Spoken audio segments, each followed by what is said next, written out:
for it, wait for it. Ladies and gentlemen, the next is going to thank me for this intro. Ladies and gentlemen, please welcome on the stage. She's fucking brilliant. Please welcome on stage. First act is Natalie.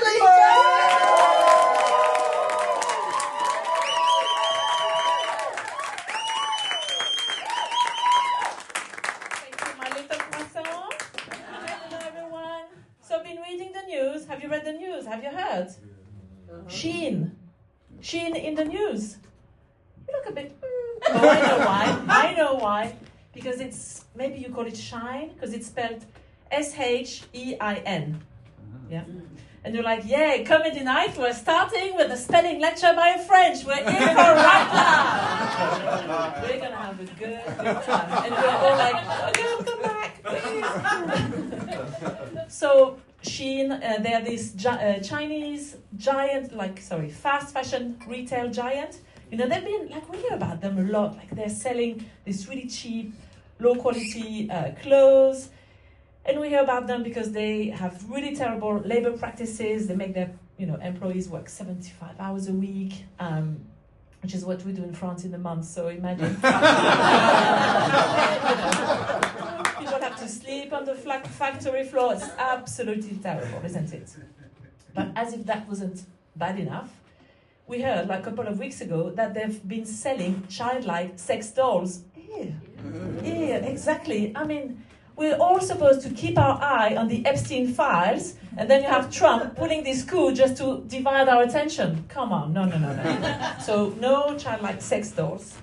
So they've been, really accused. I mean, there was huge outrage, obviously.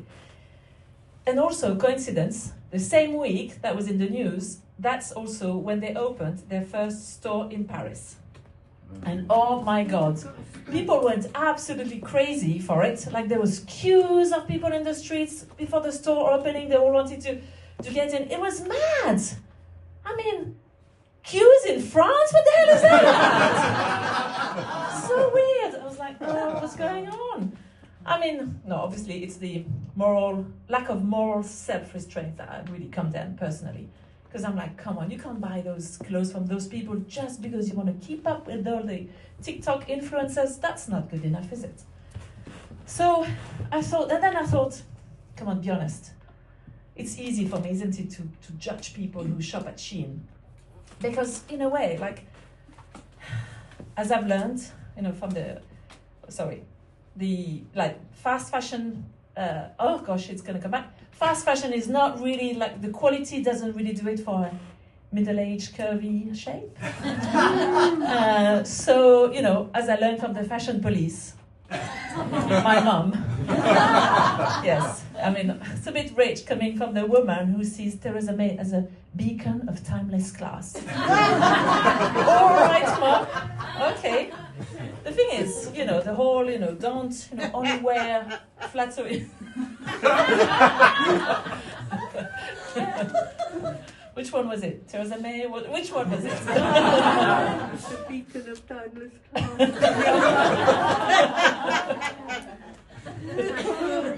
Very good.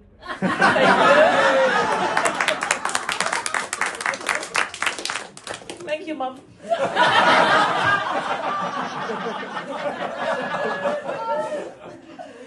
I feel like I'm stealing somebody's mum here. So where was I? Come on, Mom, where was I? What was I saying? So basically my mum, basically French mothers are known, they see it as their primary duty to remind their daughter when they look fat and ugly. I mean, those eating disorders aren't going to develop themselves, are they?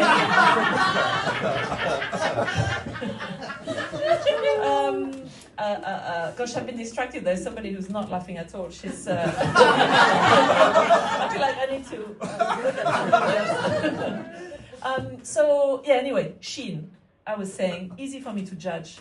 Let's face it. What if I had to give up on my own guilty pleasures?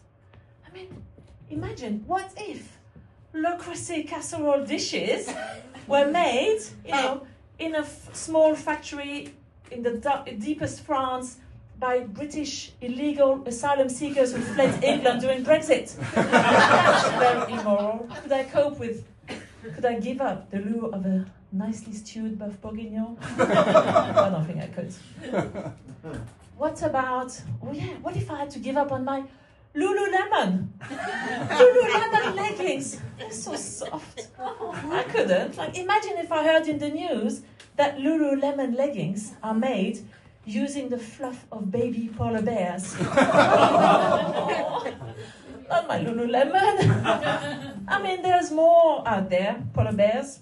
It's okay, isn't it? Yeah. I mean, we had to make big sacrifices, all of us, to afford my leggings, my Lululemon. I mean, the kids didn't really need private education after all, did they? It's fine, everybody's fine. They didn't need attention. You know, having a mum fulfilled by nicely designed shapewear. Isn't that good enough? You know, isn't that satisfying enough for their lives? Talking about kids. So I have 2 kids, and they grow up so fast, don't they? Grow up fast. But the little fuckers, they also leave the house eventually, don't they? Honestly, I'm so scared. My youngest is 17, is going to be 18 soon. And I'm thinking, don't go. Don't leave me alone with your dad. I don't want to be an empty nester. I'm like, what are we going to talk about? You know, if we can't talk about the kids' activities, who picks them up, and his dubious approach to discipline. I mean, I'm not kidding. He's terrible. Like in the bad cop, good cop. You can imagine good cop. You can imagine who wins. I mean, there's no discipline from my husband. Like, he spoils them so much that when they heard in the news about the winter allowance in the budget, they actually thought it meant more pocket money for a trip to Val d'Isère. Hello, bloody kids. So, obviously, I'm a bit anxious about this whole, the kids leaving, and I was telling my friend about it.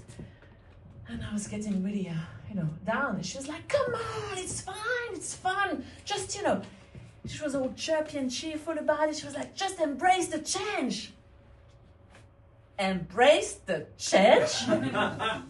Have you met the French? I mean, chirpy and cheerful is not exactly our approach to change normally. That's not what we're known for, is it? I mean, when we remember that huge strike that crippled the country last year, do you know what it was? Like, it crippled the country for 12 weeks.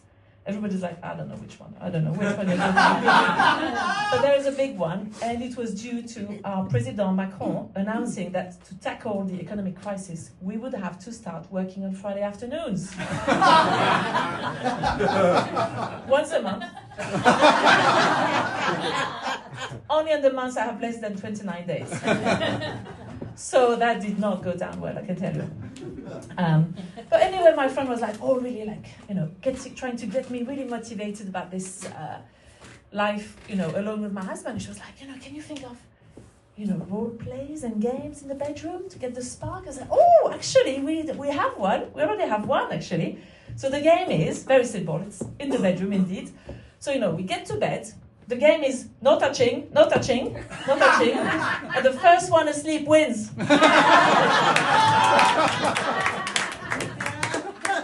I'm on a streak. 58 nights in a row. And she was like, no, not that kind of game, no.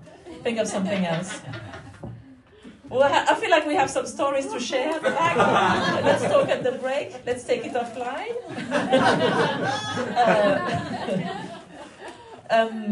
So she was like, no, let's think of something else. Let's think about when maybe you need to start dating your husband again. I was like, what? She was like, hey, think about when you started dating, the early days. I was like, oh yeah, I remember. It was so lovely. He was my boyfriend. I was really looking forward to date nights every day. I was really thinking about, how can I make him happy? What does he like? Does he like dessert? Does he like his steak well done? Does he like a finger up the bum? Turns out, no. I learned about consent that day. All right, you've been lovely. Thank you very much.